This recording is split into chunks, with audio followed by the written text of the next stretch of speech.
Hello, this here is the LEGO Star Wars Clone Commander Cody helmet set, Phase 1 version. This has 766 pieces, and I built it in split live streams between the old JANG Bricks channel and the JANG Twitch channel. I paid $70 US for it, and you can find it tagged on the video. The first thing I have to say about this is that the shaping is more complex and nuanced than I could see from the official product photos and the box art photos, especially all around down here in the lower section at the front corners of it. There's a lot more going on there than I saw, or at least that I noticed from the pictures, and it all fits together much more satisfyingly than I personally expected. I thought from the pictures that this looked good, but it's much better. However, the build process is surprisingly simple. Very, very, very simple. Shockingly so. Most of it is 90-degree grid, you know, attaching things from the side, attaching things from the other side, attaching things from the top, and that's it. Two major exceptions being this right here, which is actually at a slight angle, and this right here, the mirrored version of it on the other side. The side plates to the front of the face are attached at an angle, and they're done so very, very satisfyingly. You can see just the angle here is viewed from the top. You can see the angle off grid there, but how it fits in feels really good to me and looks really good to me. You've got a sticker used right down here, and then you've got 4 stickers used on the side. There are actually 3 different types of pieces used here with the stickers on them. Same thing on the other side. A print is used for the plaque, and as usual, this is really, really attached to the base. Interestingly, you don't start building the base or the stand until about halfway through the process. You actually start off with the helmet itself. You don't start from the bottom and then build up from there. The shaping around the back is also pretty good to me. I think a little bit of it is camouflaged by the studs and the prominence of the studs here. I think that if you let your eyes or let your mind ignore the studs a little bit and just look at the shapes, you see how some of this kind of has a rounding effect to it, where they go from the 45-degree, well, it's not quite a 45-degree angle, but the near 45-degree angle of the slopes on the side pieces here into this transition. You got the half plate thickness right here, and then full plate stack. It's good. It's really good. I mean, at least to me, I think it's good. And then obviously the ear sections are just placed at an angle each, but those are simply put on basic hinges, just clips onto bar pieces. The visor, I think, is done nicely, although the proportions of that aren't ideal.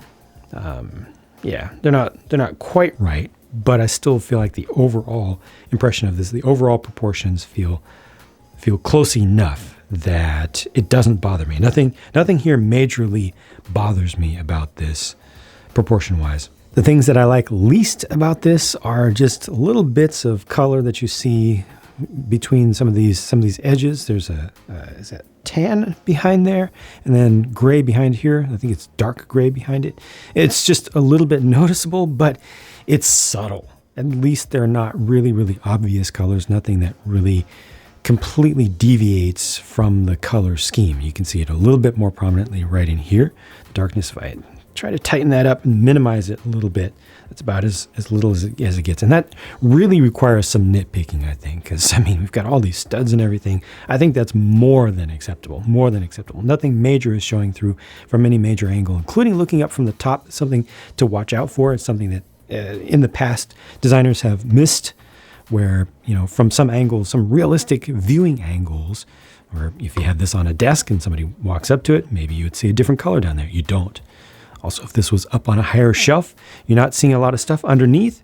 You're not seeing a lot of stuff. Just that tan piece right there is unnecessary. Otherwise, for the most part, you know, this is displayable from a lot of angles, including some unreasonable ones. And then this here just being exposed is not the greatest look, but avoiding that surely would have required some bulkier bulkier assembly. Otherwise you wouldn't be able to get this to be straight up and down, because that's why they use the ball joint there, so that you can angle it out just ever so slightly, put it at just the angle where you want it. The leftover pieces are shockingly few for how long it took to build this, but it makes sense because it's only extras of the smallest parts, and then this is what the sticker sheet looked like, so not a whole lot there. Again, I paid $70 US for this. It's 70 euros or 60 pounds UK. It's pretty expensive for this amount of stuff, but at least this stuff is good. I can imagine a Star Wars fan who just really, really loves this particular character, or just the look of this style of Phase 1 Commander helmet, being okay with that price. You know, I would prefer that it be like $40, honestly. Yeah, 40 feels good to me. And therefore I could see it being 50. 60 is pushing it. 70 is pushing it a lot to me. But again, at least it's good, and it's significantly better than I thought it was going to be. I really, really, really feel like the official photos did not do this justice. You've got to look at it from some different angles. Lego itself might actually do well. I'm finding more and more they might do well to offer up some video footage, just some standardized video footage that shows these things. Use their renders from different angles, you know, distinctly different angles. Don't just do that one spinner, you know, where everything is completely flat, and then show everything from kind of standard angles. I even feel like some of the focal length that they use for their renders and photos are not treating these products as our own eyes do. So yeah, I thought this looked pretty good at first from the pictures. It's better. It's definitely better. Not a whole lot of stickers on it. Pretty straightforward build, but just special and extra good where it needs to be. Very happy with this one. It's accurate enough to me as well. I think as a kind of a live action interpretation of the of what we saw most of Commander Cody in Clone Wars, where it was exaggerated proportions and everything. This just feels right to me in many ways from most angles. So there you go. Overpriced a bit, but very good. Thank you for watching. I'll talk to you again soon.